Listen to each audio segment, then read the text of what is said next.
Be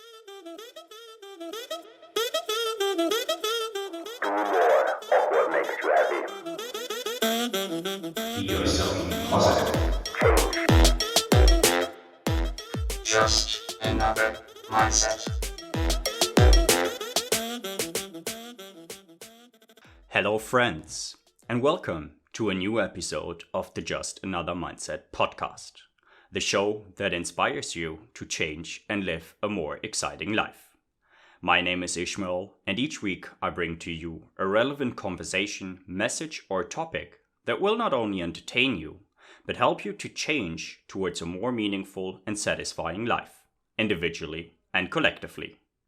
Let us get inspired and embrace collective changes for the better. In today's episode, I have the great opportunity to talk to Becca, and we talk about community dialogue and the concept of living room conversations. Sharing personal experience can be much stronger than arguing about different opinions and debating about personal sentiment. And it all starts with the willingness to talk, conversation agreements, and finding the right topic to talk about. We discuss what it means to be part of a community and why dialogue is so important on different levels.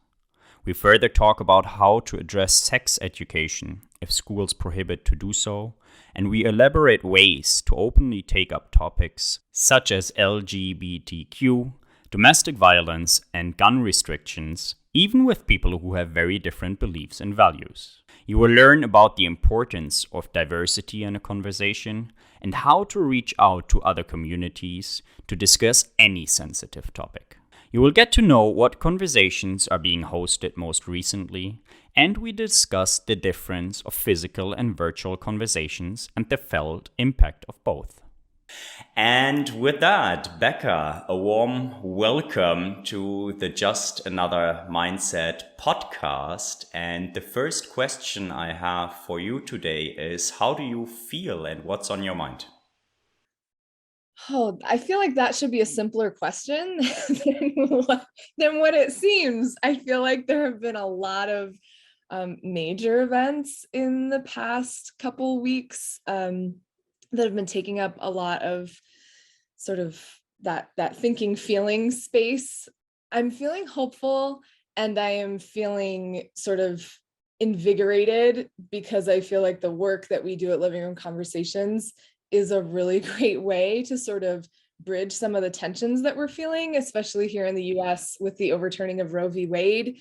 I know all of my social media has been blowing up. I have friends across the political spectrum, and that seems to be top of mind, rightfully so, for everyone right now. And so I think it's a lot of thinking about, what do we offer at this moment? Where do we go from here? How can we acknowledge what everyone else is thinking and feeling? So that's been taking up a lot for me lately. Understood. And on top of that, you've done a wonderful trip to Africa and you've been traveling for some time and you're going to travel again. So I understand there is a lot of different things and topics and themes going on in your head right now. It's like balancing all the to-do lists that my brain automatically generates all the time with the things that I want to be thinking about and spending time with, and how you make time for both. Yeah. Wonderful. Yeah, even more so, we are excited that you're a guest of the Just Another Mindset podcast. And before we go into a little bit more detail, and you've already mentioned the living room conversations, Becca, maybe you could help me and the audience to understand a little bit better if there is something like a typical day for you, or what is it that keeps you busy and excited? Sure. So Living Room Conversations operates within the bridging space, so trying to make connection across differences.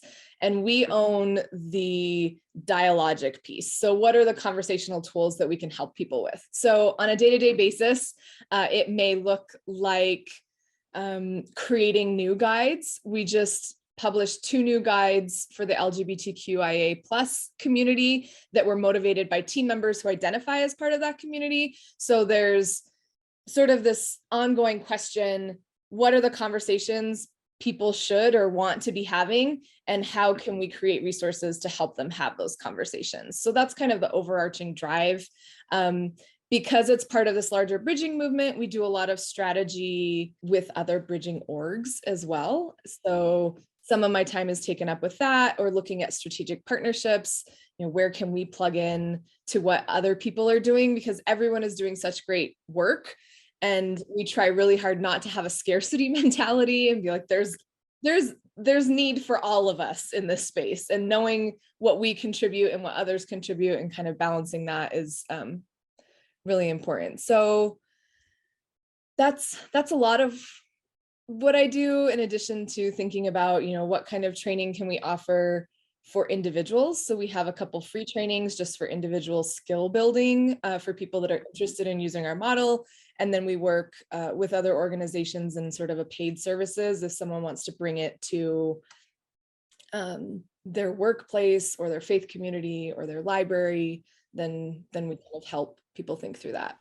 Okay, wonderful. Thank you very much for that. And for anyone who has not heard about a living room conversation so far, how would you explain it? And what is it that makes you so enthusiastic about the whole concept of a living room conversation? Yeah, so living room conversations basically relies on these sort of dialogic best practices, but makes them really accessible for anyone. So we have a library of over 150 topics, including abortion, guns and responsibility, empathy, listening courageously. So a whole spectrum of offerings where anyone can go in, print off a PDF and have a conversation. So we have the structure itself and the conversation agreements, like listen and be curious, show respect and suspend judgment, create the environment where instead of being stuck in this defensive stance of I need to defend how I feel about an issue, you're invited to offer your personal experience with issues rather than your opinions. And so it creates this lovely, intimate sort of setting, as if I've invited you into my living room.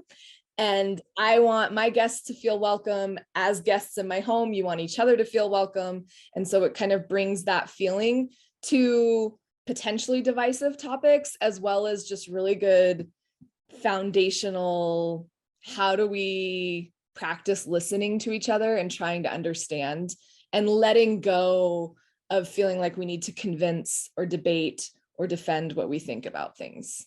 Okay, understood. And you just mentioned your personal experience over an opinion on your conversation. Could you elaborate a little bit on what's the differentiating factor there and what you understand for both if you talk about, having a conversation with different people with different personal experience, if you may?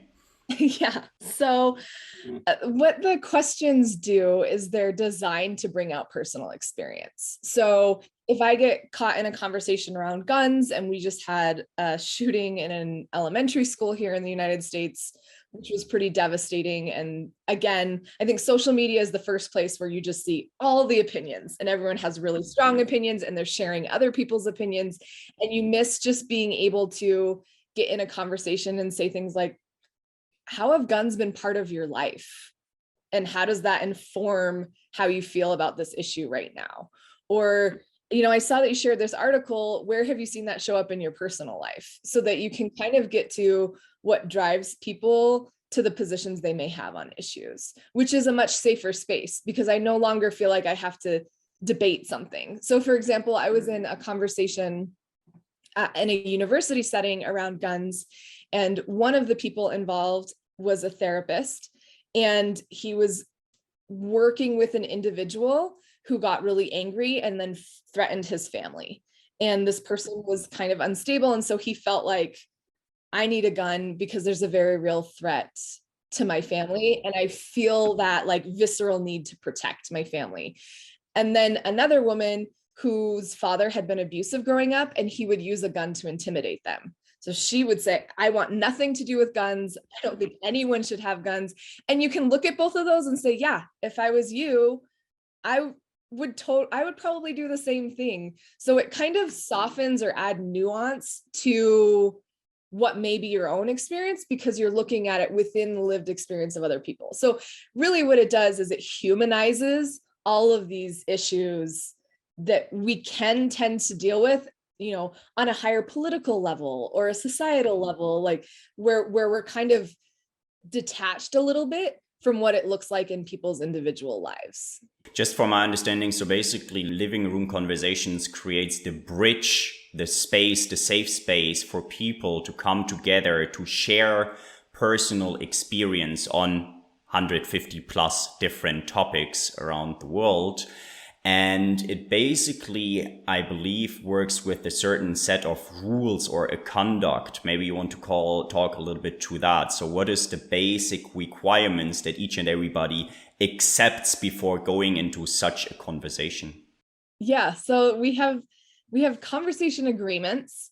And so we call them agreements rather than ground rules, because we want people to opt in and say, okay, I'm agreeing, I'm showing up to this conversation. I agreed to talk about this issue with these people. And so there are things like listen and be curious, show respect and suspend judgment, be authentic and welcome that from others, appreciate and look for common ground, be purposeful and to the point, which can be tough for some people, where you're sort of making sure that you're sharing airtime, and then own and guide the conversation, which kind of just signals that we all take responsibility for the quality of our participation. So we use the term host rather than moderator or facilitator, because sometimes when you think about a moderator or facilitator, you give them the responsibility for the conversation, right? You're handing it over.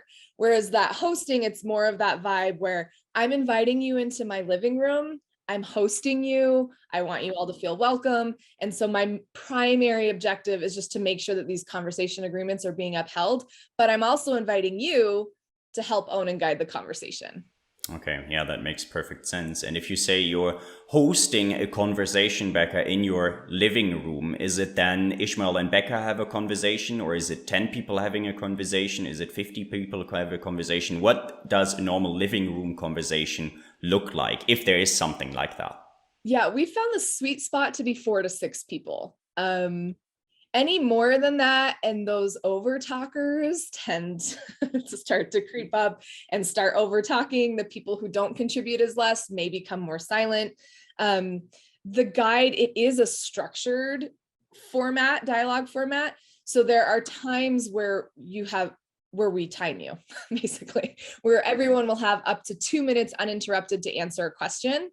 And then we can explore what everyone's shared together. So if you add 10 people, it just takes up more of that time. The guide is written for a 90-minute segment of time.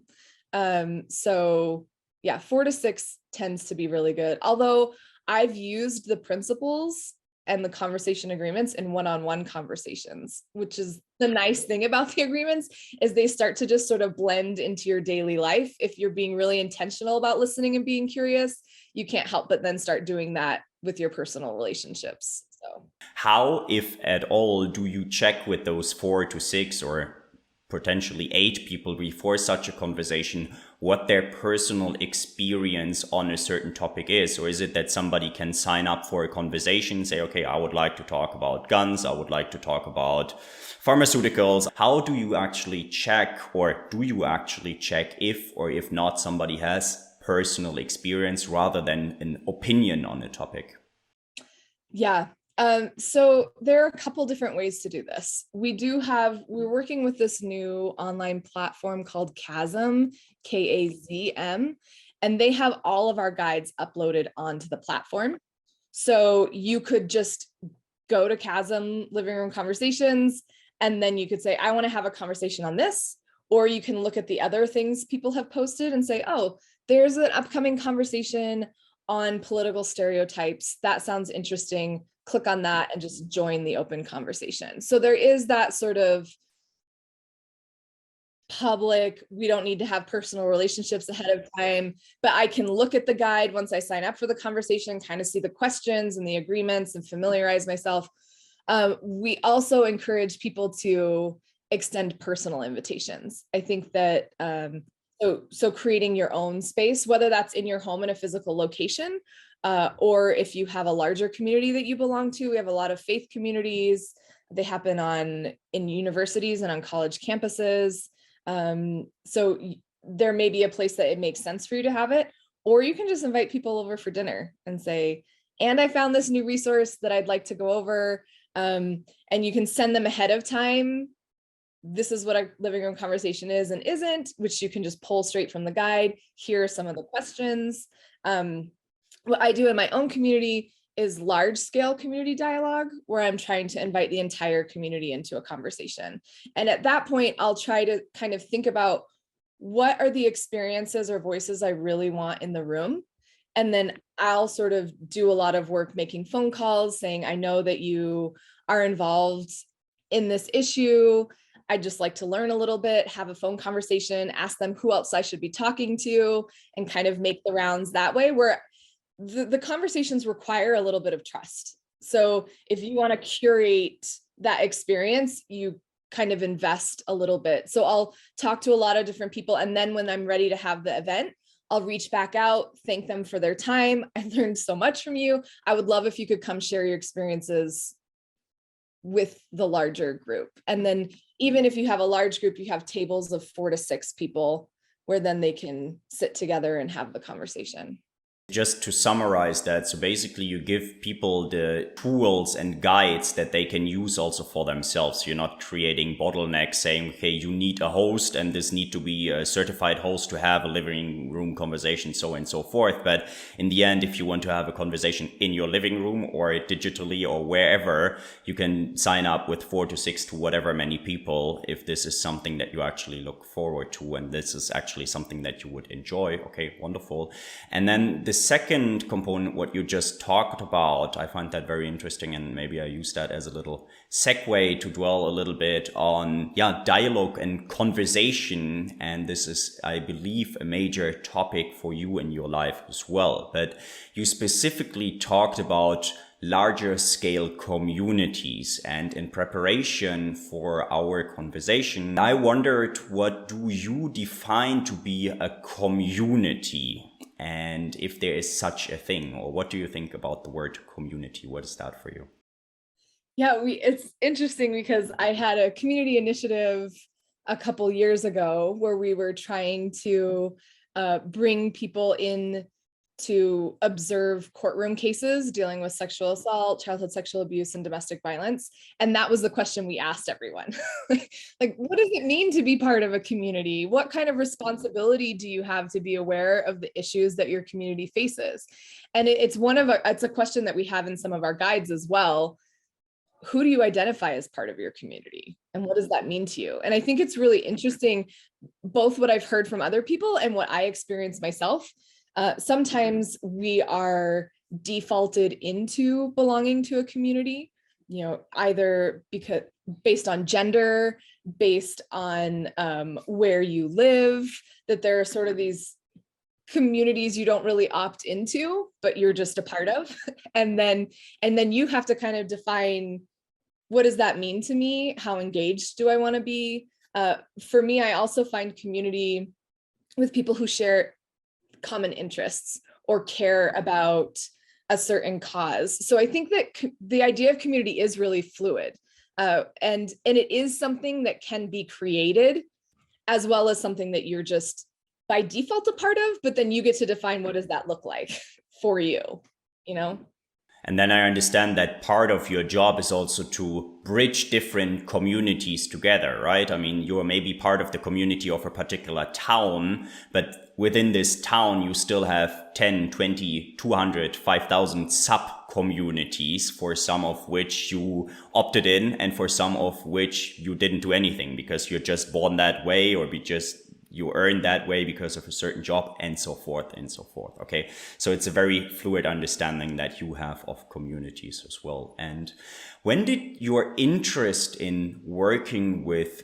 communities, if you want to call it, start? Yeah, I think that I've done a lot of work with second language learners, with children with special needs, with vulnerable women, and so kind of the people that maybe you might consider to be on the fringes of communities in the past. And I stumbled upon this idea of community dialogue when I first moved to Utah. So I was in Idaho for a couple of years in a very small community, and the people were lovely. It was a struggle for me to feel like I belonged or I fit in. And so then my community became really small. It became me and my children and my household, and it just felt a little limiting. So when we moved to Utah, I wanted to expand. I felt this need to expand who was part of my community, who was caring for me and who I was caring for. And I attended an event. There were two different groups or factions, if you will, of therapists, and they were treating their LGBTQ clients very differently. So some of them did reparative therapy. This is something that you can overcome or push aside or sort of shut down. And then there were people doing affirmative therapy with their clients saying, this is an essential part of who you are. In order to be a whole human being, you need to allow this to be part of who you are. And so they were at the point of pursuing litigation with each other, saying, within our professional code of ethics, there's no way you can be telling your clients that. And so they had been convening and gathering for a series of weeks and a series of conversations. And this event that I attended was them talking about that experience. So they were saying, I still would never tell my clients what that group tells their clients, but I understand where they're coming from. And if my clients wanted that, I would refer them to this other group. And it sort of blew my mind. And I was just really excited about the potential for being in those kinds of conversations where you could allow for these very deep differences and that tension to just sit there, but you could still try to understand someone else and respect them without trying to change their mind. And so that was just, I think it was kind of one of those light bulb moments. I'm like, this is the work that I want to be doing. And I went to my mayor's office. I said, these are the conversations I want to be having in my hometown. Can we do that? They helped us facilitate it. And I started doing large scale community dialogue. I was aware of living room conversations, and they really do stand out in the amount of free resources they provide and that really low bar of entry where you could just borrow and like use their resources to do your own work. And then I was connected with them and started working for them. So it was definitely, it filled a need that I wasn't really sure that I had. And then something that I saw in my own community was just the need. We need to be able to talk about things. It makes us stronger and more resilient. Everybody has this innate desire and need to feel seen and heard. And this is a really nice and easy way to do that. So. Absolutely. And it would be very interesting if you want to talk to that. What are the topics that you and your community started talking about in an open manner? That's maybe question one. And then the second question for later would be, how did people perceive and accept such an interaction within a community? Because I could imagine that some people like you and I really like the idea, but that there's also a few people that certainly are not too fond of such a way of communication. Maybe if you want to talk to those two questions a little bit. Yeah, so I think there are a lot of different ways to approach the what do we talk about in a community. For me, it was looking at what makes our community unique, and what do I see as things that we need to talk about. So my first conversation was on sex education because we're an abstinence only school district and we're one of 3 in the state. So Utah, far and wide, that's where I live, is an abstinence sex education state. But the school district that I live in has even stricter kind of restrictions for what you can talk about in schools. So it was like, well, if schools aren't going to be talking about them, maybe the community should be talking about it and say, okay, what are we going to do to supplement what we're not getting from schools and what's the need there? So people tend to opt in or opt out of a conversation. I try to frame it as sort of a social event. I try to get dinner sponsored. So come meet new community members. I had a panel for that one. So I had people, across the political spectrum with different experiences answering some of the questions. And then we got to practice the questions at the table. We had a resource center open up that was a home it was supposed to look like the ideal home for LGBTQ youth.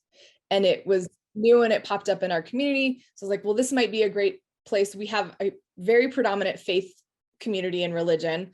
And then now we have this new resource center. So we had a conversation around faith and the LGBTQ community, and how do we bridge understanding there, and how do we support each other there. We did one on the opioid crisis, because Utah was, I think it was the number 7 in the states for deaths by opioid overdose.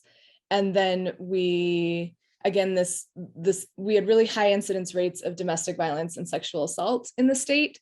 And that was something that I wasn't seeing us talking about. So that was another conversation. And it was kind of the pattern of, with those conversations, how do these issues affect our community? And how can our community impact these issues? How do we become part of a solution rather than part of a problem? Because when you have stigma in a community, when there's misunderstanding in a community, then issues that are already, I don't know, I'd use the word dangerous maybe for the community, or that weaken the community, will continue to do so unless we have the conversations. So those are kind of the topics that I've tackled.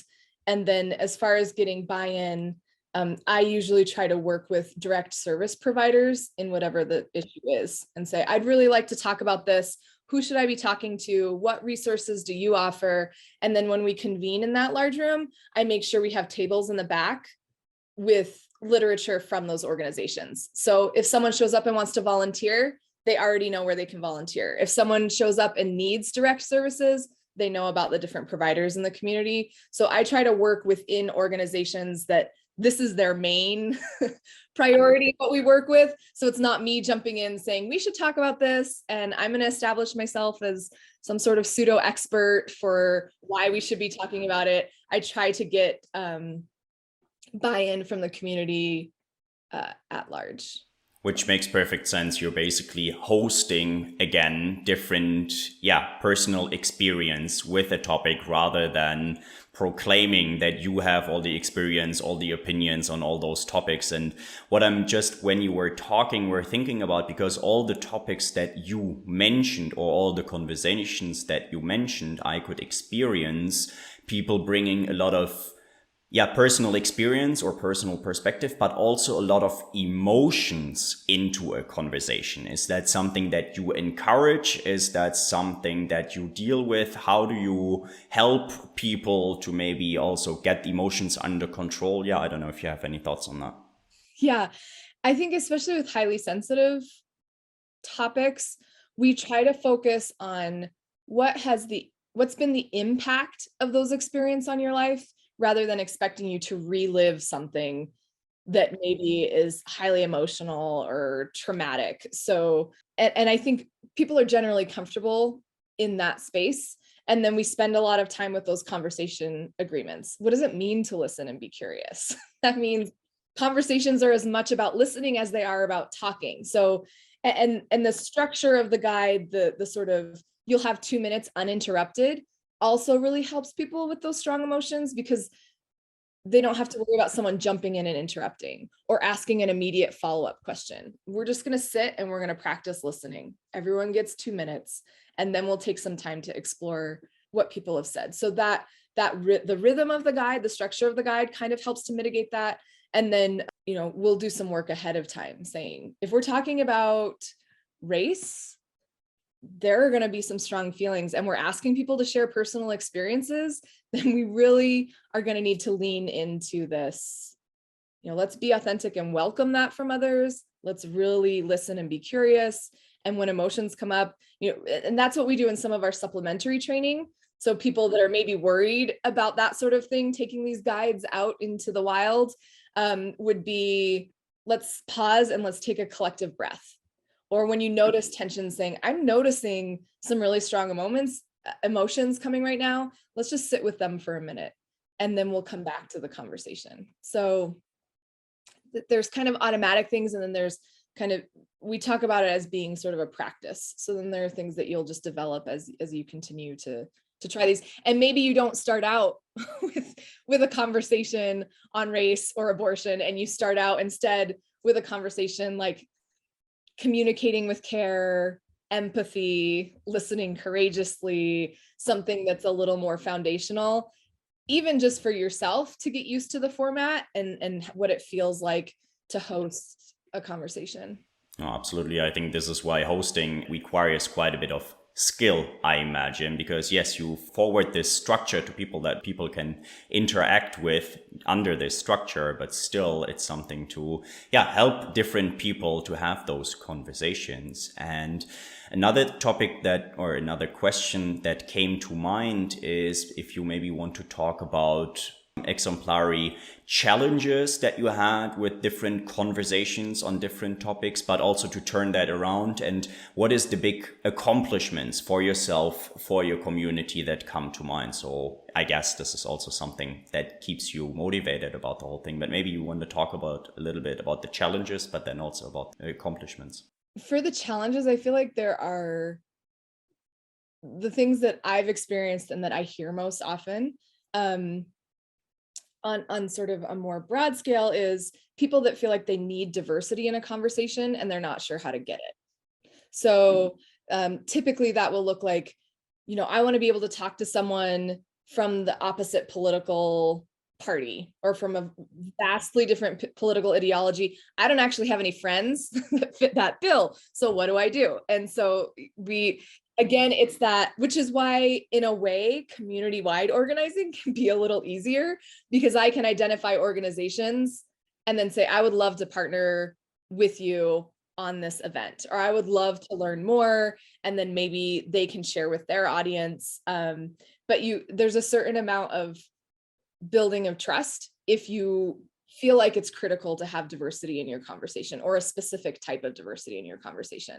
So I think that's sort of the biggest challenge that I hear. Again, for me, it's a little different because I try to do it community wide. So I'm very intentional about getting the people in the room that I feel like I need in the room. I could imagine that there's also different understandings of diversity, right? So one person says, okay, if someone is just from a different political party, that's diverse, and one person is like, no, it has to be a different gender, a different race, a different political party, 50 years difference. And so diversity, what is diversity, right? I mean, I think you bring together people, and if you have a bigger community, it's easier to bring together people from different spheres. But diversity is a very fluid word as well. Exactly. And it's hard then to not feel like you're tokenizing people or commodifying people, saying, I'm trying to check this box, so I'd like you to come to this conversation. So there is sort of a fine line. And one of the things that we tell people is, because the guide is designed to bring out personal experience, you may assume, well, we all have had the same experience. Like, we're the same group. This is going to be homogenous. It's not going to have a lot of value. And you'll still discover that people have very different personal experiences. So maybe on paper, we all look like we're the same, or we'll think the same, and really we don't. But that's something that if you feel like you need it, then you just have to put the work in to go places, to meet people where they are, to build those relationships of trust and work to get that. I also will say, when we do our trainings, I'll say, okay, what's the topic that you want to discuss? So write down the thing that you really feel there's a need to discuss, and then write down the first 5 names that come to mind for you. So when you think about that issue, who comes up, and write down their names, because then you can reach out and say, you know what, I found this resource.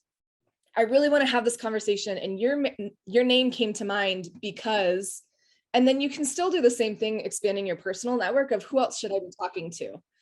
And then at the end of it, then you can maybe curate the group and say, okay, I talked to all these different people. This is who I would really love to join the conversation.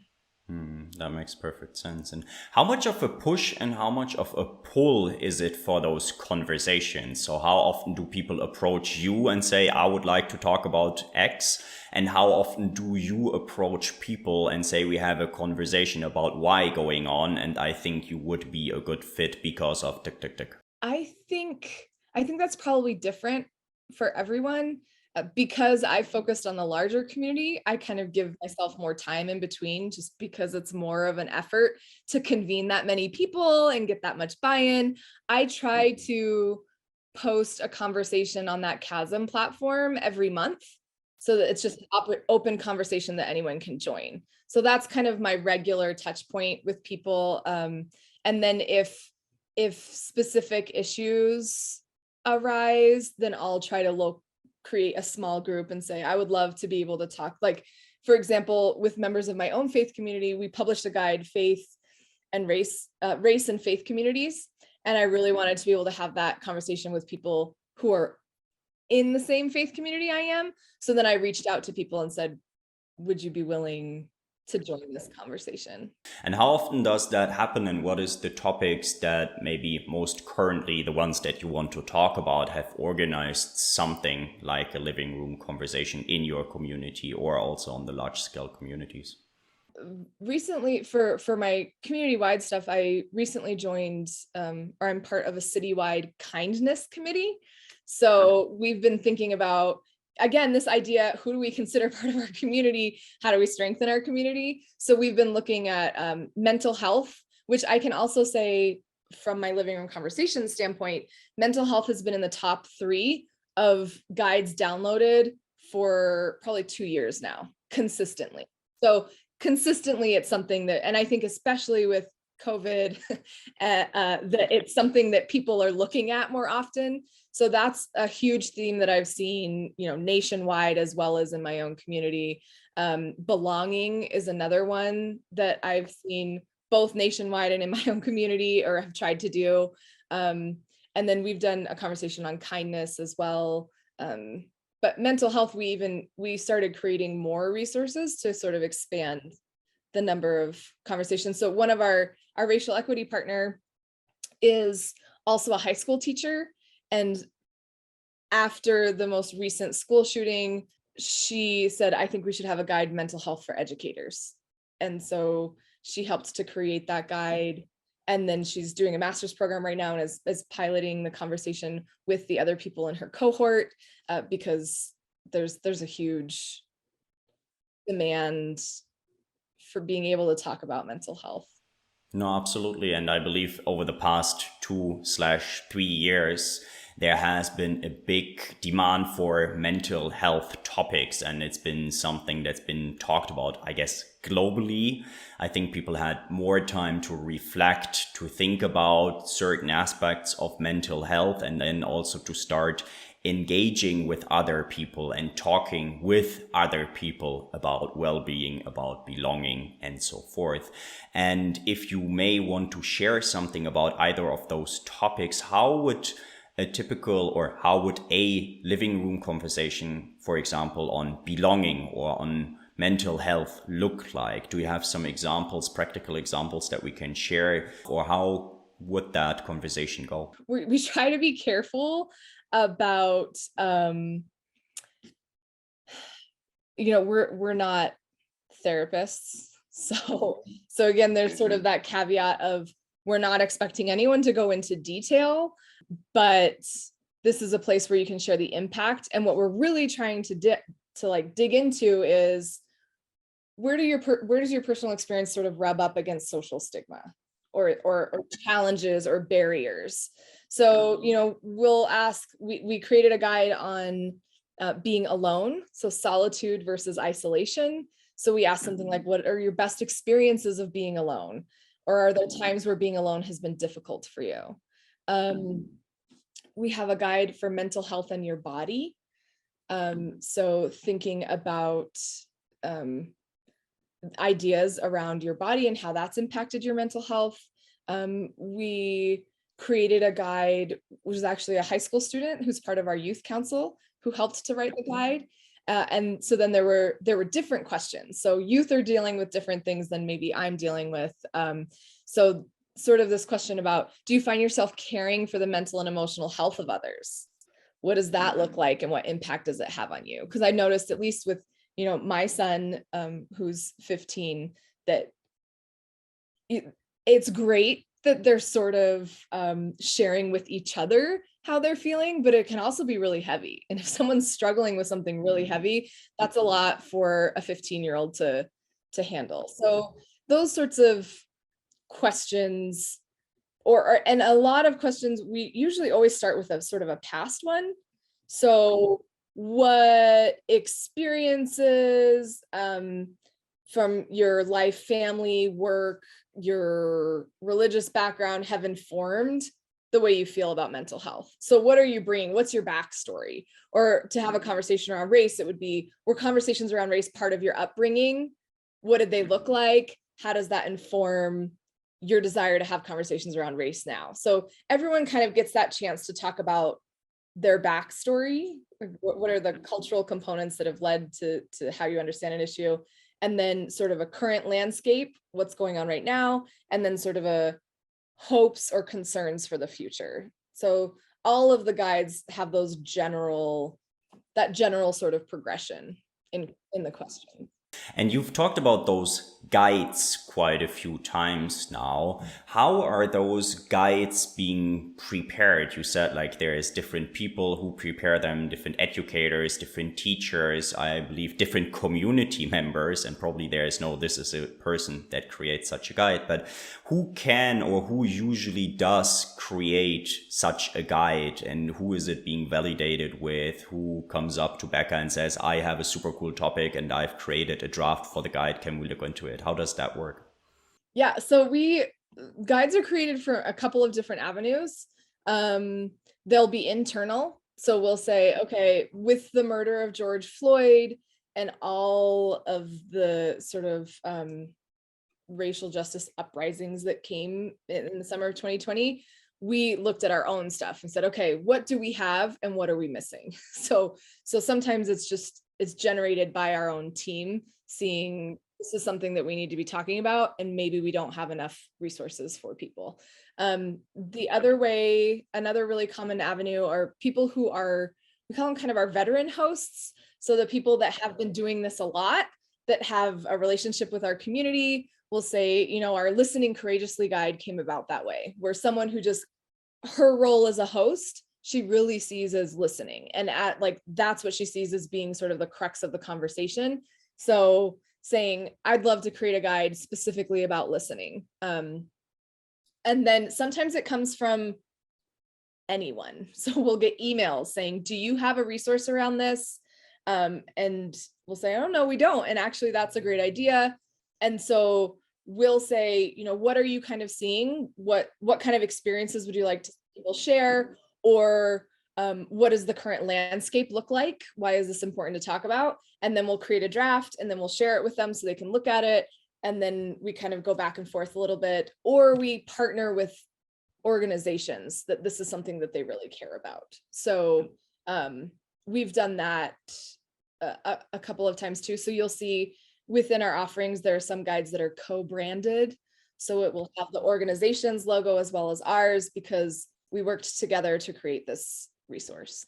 It sounds like a very interactive and yet very inclusive process that really different people from different communities on different topics can approach you, or you in fact have your own resources who then work on creating those guides. And you said that there is 150 roughly topics already being prepared. Do you see an increase of number of topics that is being talked about? You said, okay, lately well-being and belonging is something, but do you also see that the curiosity for a living room conversation or such a guide increases over the past years? Yeah, I would say our evergreen, like in the past 2 or 3 years that have been in the top 3 are race and ethnicity, mental health, and women leadership and power, where those continually are sort of at the top. We also look at the percent increase in a month, and we can see that when current events are happening, there's a huge spike. So for example, when the Supreme Court was hearing the abortion cases, there was a huge spike in downloads for our abortion guide. That mental health for educators guide, after the shootings, the school shooting in Texas, there was a 547% increase on people downloading and visiting that guide page. So we definitely, during Asian American Pacific Islander Heritage Month, there was a huge increase in the Being Asian American guide. So we definitely see a correlation, which is nice. It's sort of affirming that when things happen, people want to be able to talk about it. It's one of the things that we need to do to be able to process it. And there are more healthy ways to talk about it. than maybe just focusing on social media and posting articles and placing a lot of blame. And so I think the hope, our overall hope really for the organization, is to create a new social norm where having these sorts of conversations becomes more of how we deal with these sort of larger issues that are impacting everyone. No, absolutely. And something that just came to mind when you were talking about it, which is an assumption on my end, but I believe if somebody participated in such a conversation on topic A, he or she may be a bit more likely to participate in such a conversation on a very different topic as well. I don't know if you have any experience or anything you would like to share with us on that regard. Yeah, I think that even in that 90 minutes, it's remarkable how you feel so connected to the people in that conversation. And connection is something that we crave. And that, like I said, that feeling of being seen and heard, it releases, happy chemicals into our brain. It's something that we really enjoy. And so we will have people that continue to host conversations or participate in conversations. We often even have relationships that form within a conversation where, maybe a host has someone come in, they really connected, they really appreciate each other's, experiences, and then they continue to host several conversations together. So yeah, it's definitely something that once you try it, you just want to keep doing There's it. a very big chance that you stay motivated to do more of which is wonderful. Yeah, this is very good impact you guys are having there. And in case somebody would like to hold such a conversation, I think we've talked about how one can approach you, but if somebody then has this desire to become a host, become somebody helping other people, do you with your organization or do you within your community support that person and give them also some personal or communication skills? How would that work? So we do have some free trainings every month that are just open to the public. So people could go to our website, click on events, and see what we have. We have an intro to living room conversations session just to kind of talk about, this is the basic format. Do you have any questions? Talk about all the different offerings that we have. And then we have a how to host and organize your own living room conversation. So anyone can print off the guide and you really can do the conversation. But if you want to feel a little more confident, then you could attend this session. And then we also have how to host a conversation about race. So that one, the how to host and organize your own living room conversation, is a little more the nuts and bolts. Like, how do I invite people? What do I need to be aware of? Whereas the how to host a conversation about race is really our approach to having conversations about race. So you need to be involved in self-discovery, looking inward and understanding your understanding about race, and then education, and then empowerment, which in this case looks like having a conversation around race. So there are a couple different offerings and entry points. And then we often will also work with people, I think increasingly people from the healthcare industry. I think with the mental health component and also public health with COVID, we've had a lot of people come to us and say, we would like to use this as part of our diversity, equity, and inclusion work with our own team, or we would like to use this as a tool to connect with our community and understand what their needs are. And so then we'll do, consulting or paid services where we can come in and train your team or community members or things like that. So we kind of operate on a couple different levels. Okay, wonderful. Thanks for that elaboration. I think that makes perfect sense. Another question that came to mind when you were talking is, over the pandemic or over the past 2-3 years, I want to call it, do you experience an increase or a change of virtual meetings over physical meetings, or is it also something that you organize or you had to organize? And yeah, I don't know if you have any thoughts on that.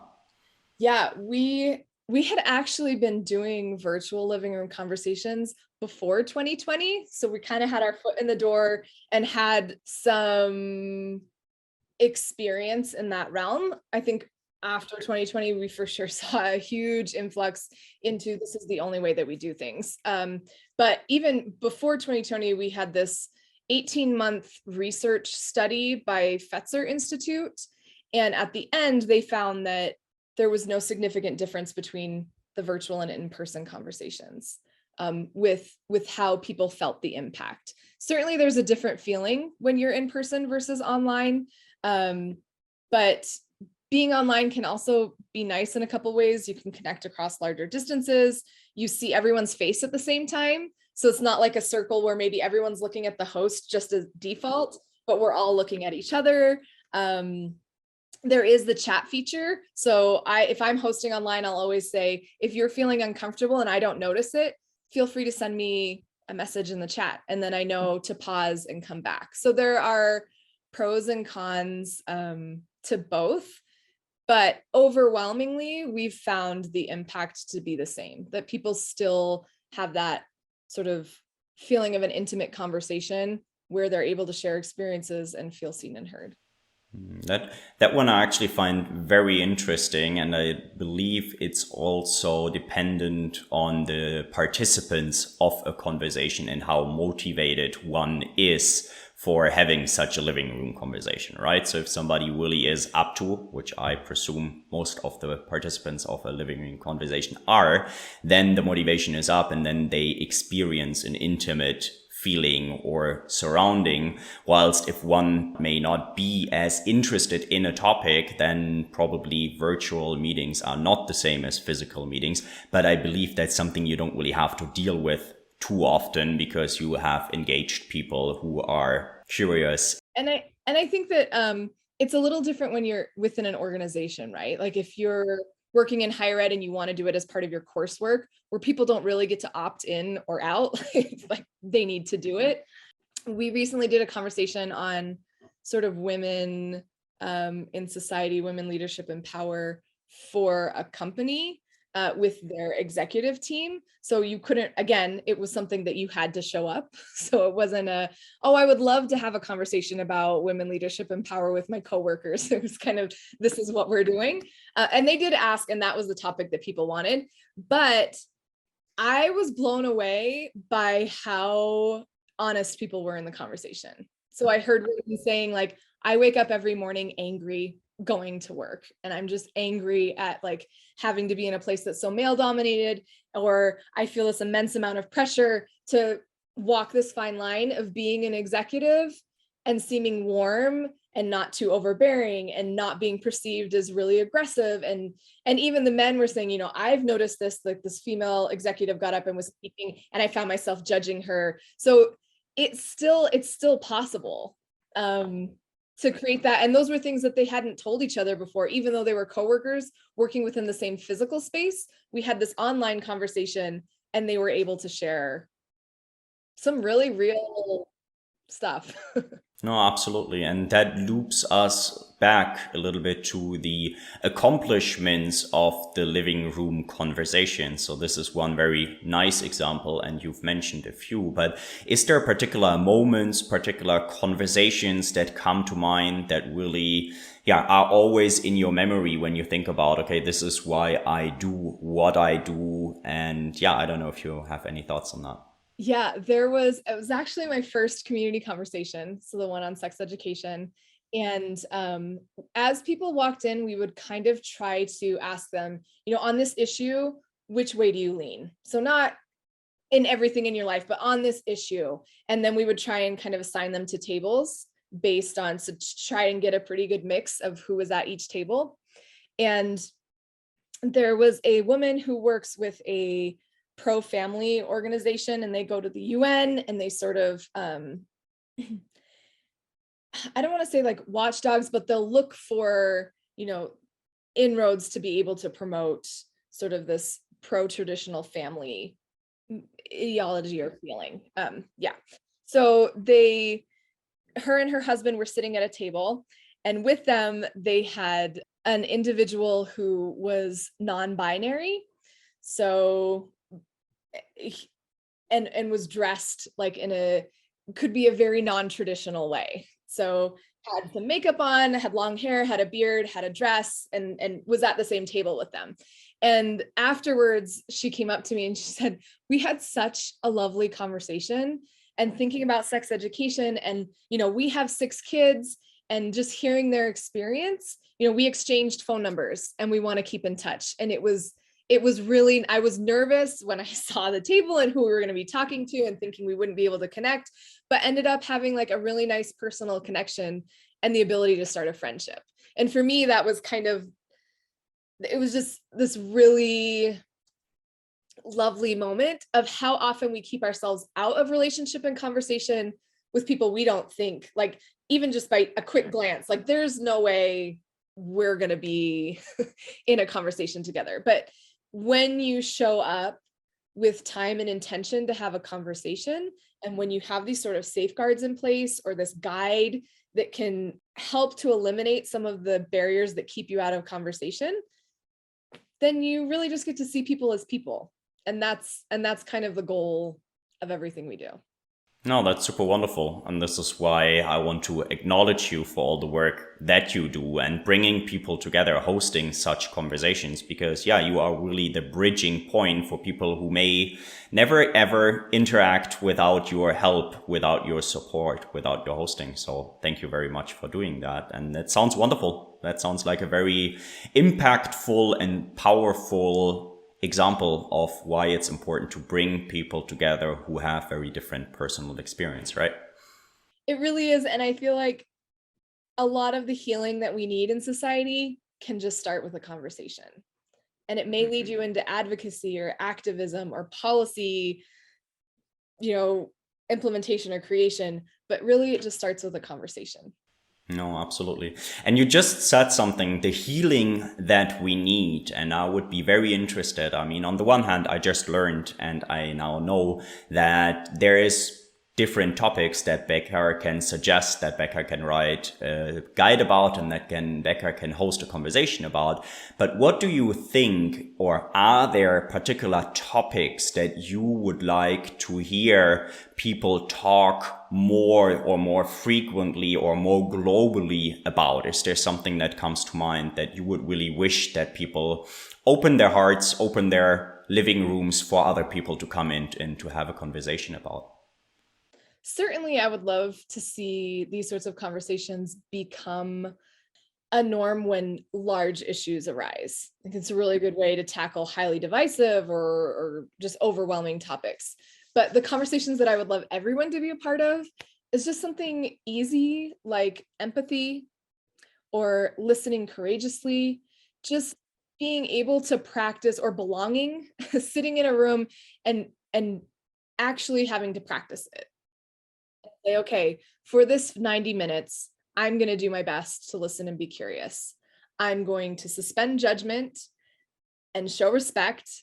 I'm going to be authentic, and I'm just going to see what this experience is like. And I think that if everyone could kind of take that little step and experience what it's like to feel like you're coming together with strangers or with people that you know well, but just in a different way, then you sort of build that muscle to be able to talk about the topics that are more challenging, where there can be a lot of tension in them. But I think just being able to practice, how often do we sit down and we're like, okay, for the next 90 minutes, I'm going to just be on my best behavior, try it out like an experiment.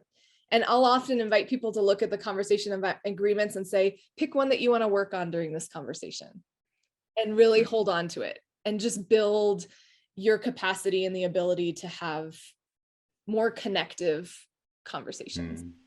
No, absolutely. To also enable people, individuals, to have such conversations and to have trust in the power of such conversations, right? And that brings me to another topic that I wrote down actually earlier is, who are the people that you try to engage very actively with? You said you work a lot with faith communities. I believe it's also in schools. So is it really also something of your approach that you try to engage with people early on at an early age, if possible, to have such conversations, to create such a mindset, if you want to say that such conversations are important? Or do you have any particular target group, if you want to call that? Yeah, we do have different communities of practice. So that's how we kind of refer to these buckets of people that are wanting to do things in their communities. So that's libraries, faith communities, civic groups, like Rotary Club or other organizations, and then education. So that's usually, we have a lot of resources for higher ed, or so universities and colleges or educators. We've partnered with All Sides to create All Sides for Schools. So there are some lesson plans and curriculum. So if you want to talk about misinformation or disinformation, then there's a lesson plan that an educator could use in the classroom. That's typically, middle school to high school age. However, we're also kind of working to redefine what we consider a living room conversation. I think those 90-minute scripted dialogues work really well in those community settings. Like, here's a tool in our toolbox that we can use, or with nonprofits, like, here's a great tool in our toolbox if we want to raise awareness and engagement of the community. And then on the other side, I think we're working to say, what does this look like in your individual life? So in that smaller setting, maybe it's just showing up, setting aside time to talk about something, being aware of your conversation agreements, and asking a good question. And so I think that's something that you could apply to that younger sort of group, like, that's something I can do with my kids, where I can say, all right, we're going to practice listening and being curious. Here's a question, everyone go around and answer it, where that's a little more digestible than a 90-minute structured dialogue format, which doesn't always work, especially for smaller children. But I was even in a conversation where someone said, I'm going to print off the conversation agreements and just have them with me. So that old college roommate that's posting stuff on social media, I want to be able to talk to them. I'm going to have little conversation agreements in front of me and just sit down and have a conversation where I'm just trying to ground myself in those agreements. So it may not be, let's sit down and let's talk about anxiety in the election for 90 minutes, but that there are ways that you can make it more applicable for your life. And applicable for different dimensions of conversations, and for different types of conversations, and for different length of conversations. So it could be 90 minutes, could be 10 minutes, and it could also be very lengthy conversations or multiple conversations, but it all is based on the same common agreements, if you want to say, which makes perfect sense. It could even be posting one of our questions on social media, right? Like grabbing a question from the abortion guide and putting it up and adding that to try and start a different kind of conversation than what you're seeing happening. No, absolutely. Absolutely. I believe that is something that you guys probably have tried and that people are also doing, no? Because you see a lot of engagement on social media. But again, I believe you also see a lot of opinion on social media and people jumping on all those different topics. Wonderful.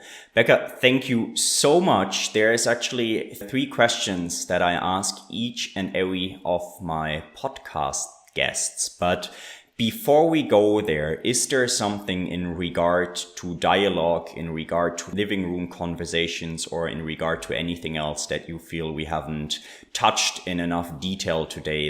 Just that what I've found is sometimes I think we all know the conversations we're avoiding, or the people we're avoiding talking to that we wish we could. And I have found, and I have done it in my own personal life with my personal relationships, that sometimes having an outside tool can be a really nice way to open that door. So to say, oh, I just listened to this podcast. I found this thing. I want to try it out. I know that you've been posting on social media. It looks like you're really interested in it. Can we try this out? That sometimes you just need that. You need a tool or something else to just open a door that's been closed in your life for a long time. And so I would just kind of offer whatever resources we have to be that tool, to open that door, to have the conversation you want to have been having with a person that you wish you could have it with. No, absolutely. And I can fully relate and confirm to that in preparation for this very particular podcast episode with you. I also experienced myself that there is topics that I'm somewhat avoiding, or at least somewhat not having and not focusing my time on yet. And this is, as you said, I think you have so many great resources that one can use to find someone or to find a topic that someone has not been talking about for some time, for some reason. And I believe it really opens doors for people to have those conversations and to broaden the horizon and to talk about things that are important. So thank you very much for that. And the second question before we go into those final three ones is, Becca, where can people find more about living room conversations, but also about yourself? I'm sure that there's people who want to reach out. Are you active on social media? Do they find your contact on a website? How do you engage with people? My contact is on the website. And the website is livingroomconversations.org, all together. And I'm on LinkedIn. I don't always check my Facebook, if I'm being honest. But I'm a little more active on Instagram. And I have a really weird name there. So it's Beckbot, it's BEC.BOT. And so sometimes it's a mixed bag of what you get there, but my email is available on the website as well. And I'm happy to talk to people who are interested. I also do all of the trainings every month. So the how to host a conversation about race, how to host and organize your own living room conversation, you get me. So I'd be happy to connect with anyone on either of those channels. Wonderful, Becca. Thank you so much for that. I'm going to link all those social media platforms in the speaker notes of the podcast episodes anyways. And that leads me to my first of the three final questions that I ask each and every guest. And the first one would be, is what influenced and motivated you over the past week? Well, I just returned, you mentioned earlier, I just returned from 2.5 weeks in Africa. I was in the country of Zambia and had the opportunity to go with my son, who's 15, and just really get proximate with some issues and ideas that I don't always have to interact with. So I think what happens with privilege is I'm not forced to have conversations about certain issues, or I'm not forced to have an opinion or have to think of a solution or a workaround. And so I think that's why it's really important to do conversations like this, to have experiences like this, where you're like, oh, I am face to face with a human being and this is their life. And so it forces you to kind of think of things. So again, I think it was just affirming what I already know and believe, that my job as a human being is to constantly expand this idea of who I see as part of my community, and to care about them and to understand their lives and their stories and let them impact my own worldview and my own life. Wonderful. Thank you so much for sharing that, Becca. And the second question would be, who are your mentors, or whom do you look up to? That's a really good question. I have really great people in my life who embody some of the qualities I wish I was better at. So I think less in a professional sense and more in just a wanting to be a better human being sense. I have friends who excel at listening. One friend who we often refer to her as the question ninja, because she has this ability to ask all of the questions so that you end up talking about yourself, whether you intended to or not. And that's a skill that I would love to develop more deeply, just to be more grounded in questions rather than talking about myself, which I realized I just did for a very long time today, was talk about myself. But so that sort of thing. Or I have a friend who just embodies empathy, just the ability to feel deeply for people and hold that space for them. And I know that she has people who come to her for a lot, because she sort of emanates that there's no judgment, there's only, love or the willingness to sit and listen to you. So I think that those are sort of the people that I look up to, that embody a lot of the qualities that I wish I was more, I don't know if you can be expert at a quality, but that I hope to emanate or represent to other people. Well, I believe you're doing very, very well, and it sounds like you have a very nice network of people there, and I'm grateful for that, and I'm happy for you. So wonderful. Thank you for sharing that. And that leads me to my last and final question, and that is a rather hypothetical one. So, Becca, I would like you to imagine that you are traveling in space all by yourself, and you're traveling for quite some time. Maybe a few months and maybe even a few years. And I call this question the three truths, because after quite some time, you encounter a human-like species, and they can only process three facts or three truths before they decide whether or not they want to get to know humanity. What do you tell them? Oh, this would be like my husband's dream, by the way. He's a big fan of space. Would like his remains to be rocketed and orbiting in space. So let's see. Three truths. I think one of them is that there is a connection between all living things. So there's some sort of which, like I'll feel even when I'm in nature, and it just resets me. So not even just human beings, but there's something about living things that vibrates, that does something that makes you feel connected to something larger. The second would be, this is a weird one, but we all kind of find what we're looking for. So if you want to perceive someone as a threat, there'll be a threat. If you want to perceive someone as not being a threat or as an opportunity, like we reinforce the way that we view other people in the world, and we'll always find that reinforcement if that's what we're looking for. And then I think the third thing would probably be that we're always learning.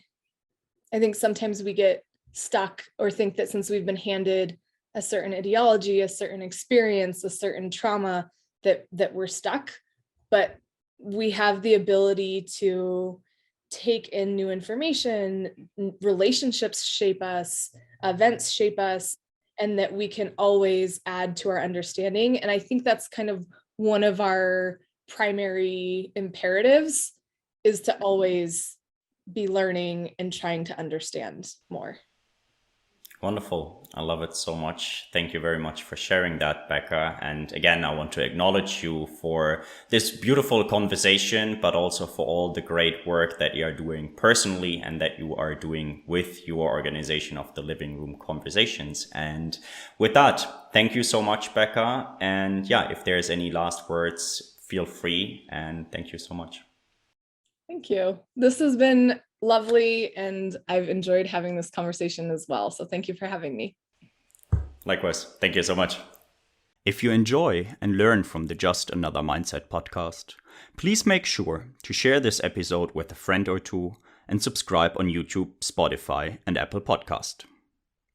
And if you want to receive a brief overview of what made me think over the past week and join like-minded individuals, you may want to sign up to my weekly newsletter.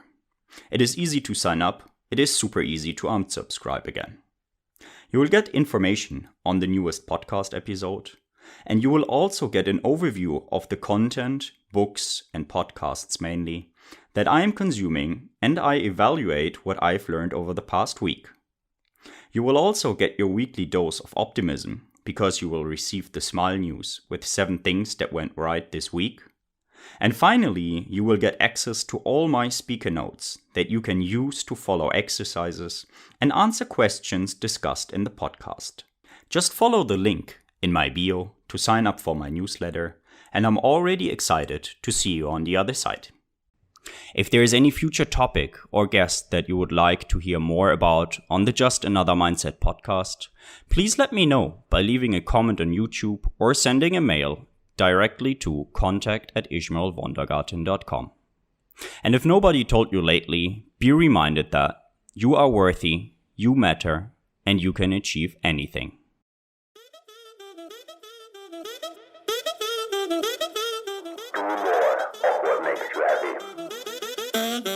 Be yourself positive. Just another mindset.